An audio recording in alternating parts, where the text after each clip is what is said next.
नमस्कार, बहुत स्वागत है आपका न्यूज़ 18 के डिजिटल प्लेटफॉर्म पर। मैं हूं प्रशांत कठारे और बात प्रतीक यादव की मौत की, जिस पर कई तरह के सस्पेंस बरकरार हैं, कई तरह के सवाल भी खड़े हो रहे हैं पोस्टमार्टम रिपोर्ट आने के बाद। तो दरअसल मुलायम सिंह यादव के दूसरे पुत्र प्रतीक यादव का निधन बुधवार को हो गया था। उनका अंतिम संस्कार लखनऊ में गुरुवार को कर दिया गया। अब उनकी पोस्टमार्टम रिपोर्ट के मुताबिक प्रतीक यादव की मौत खून के थक्के जमने के कारण हुई है।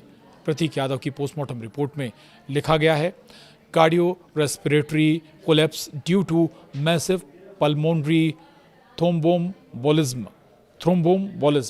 इसके मायने हैं कि फेफड़ों की मुख्य नस में खून का बड़ा थक्का जमने के कारण सांस और दिल की धड़कन अचानक रुक गई। हालांकि रिपोर्ट में बताया गया है कि मरने से पहले उनके शरीर पर 6 चोटें भी थीं। रिपोर्ट में कहा गया कि प्रतीक यादव के सीने, दाहिने हाथ के ऊपरी और निचले हिस्सों में 3 जगह चोट लगी थी। वहीं कोहनी और बाईं कलाई में भी चोट के निशान थे। प्रतीक यादव के दिल और खून के थक्के को आगे जांच के लिए संरक्षित कर लिया गया है। शरीर के विसरा को भी आगे जांच के लिए सुरक्षित रखा गया है। अब जांच पर जरूर कई तरह के सवाल उठ रहे हैं। दरअसल प्रतीक यादव को बुधवार को लखनऊ के सिविल अस्पताल लाया गया था। सिविल अस्पताल ने कहा कि प्रतीक यादव को मृत अवस्था में वहां लाया गया था। वहीं सिविल अस्पताल की तरफ से ये भी बताया गया था कि प्रतीक यादव को बुधवार सुबह 5:55 पर मृत अवस्था में लाया गया था। पुलिस को सूचना दे दी गई थी। उसके बाद पुलिस ने बॉडी का पंचनामा कर पोस्टमार्टम के लिए भेज दिया।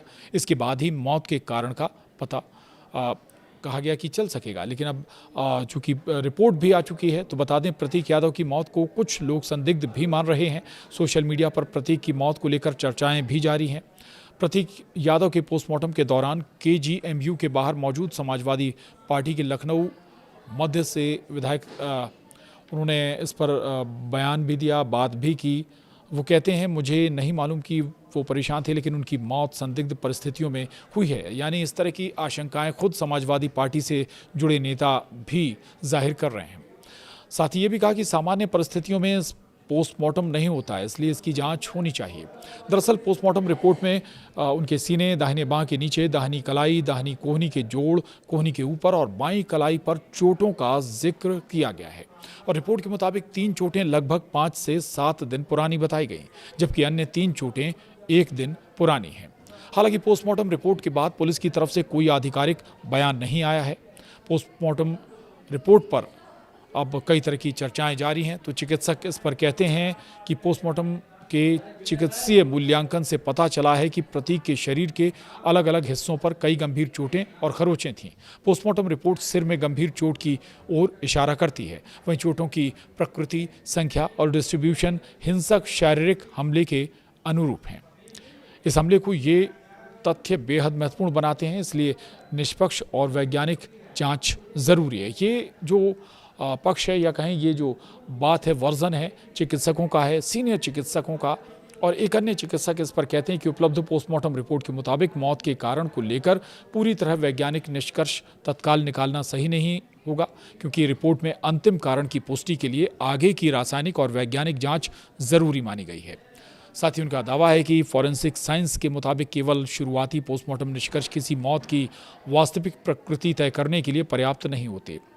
पोस्टमार्टम रिपोर्ट पर एक और चिकित्सक कहते हैं कि इसका अर्थ यह है कि डॉक्टरों ने अंतिम निष्कर्ष रोक रखा है और आगे की वैज्ञानिक रिपोर्ट की प्रतीक्षा की जा रही है। ये स्थिति खुद दिखाती है कि मृत्यु का कारण तत्काल स्पष्ट नहीं था। वहीं चिकित्सक बताते हैं कि टॉक्सिकोलॉजी अर्थात शरीर में विष, दवा, शराब या जहरीले रसायनों की जांच की रिपोर्ट लंबित है। इसलिए ये संभावना बनी रहती है कि मृत्यु किसी विषैले पदार्थ, ड्रग, दवा के रिएक्शन या रासायनिक कारण से हुई हो सकती है।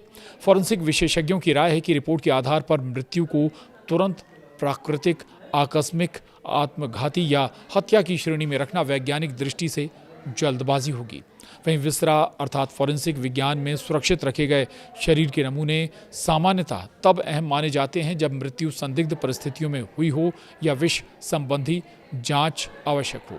यानी जब तक एफएसएल रिपोर्ट पोस्टमार्टम निष्कर्षों की पुष्टि नहीं करती, तब तक मृत्यु के वास्तविक कारण को अंतिम रूप से प्रमाणित नहीं माना जा सकता। आपको ये भी बता दें कि प्रतीक यादव का इलाज मेदांता अस्पताल में चल रहा था और कुछ सप्ताह पहले प्रतीक को सांस लेने में भी तकलीफ हुई थी और इसकी शिकायत लेकर वो अस्पताल भी पहुंचे थे। और इतना ही नहीं, ये भी जानकारी निकल कर आई है कि वो खून पतला करने वाली दवाइयाँ भी ले रहे थे, यानी हार्ट से जुड़ी उन्हें परेशानी पहले से थी और इसका कुछ इलाज वो कर भी रहे थे। आपको बता दें, प्रतीक यादव भारतीय जनता पार्टी की नेता अपर्णा यादव के पति थे। वो उत्तर प्रदेश के पूर्व मुख्यमंत्री मुलायम सिंह यादव की दूसरी पत्नी साधना गुप्ता के बेटे थे। साधना गुप्ता का निधन भी वर्ष 2022 में हो गया था। तो अब पोस्टमार्टम रिपोर्ट पर खास तौर से बता दें, चिकित्सकों की अलग अलग राय है, लेकिन अभी और आगे की गहन जांच होगी, तब हो सकता है कि तस्वीर और हद तक साफ हो सके। और इस मसले से जुड़ी आगे की अपडेट के लिए आप बने रहिए न्यूज़ 18 के डिजिटल प्लेटफॉर्म के साथ। नमस्कार।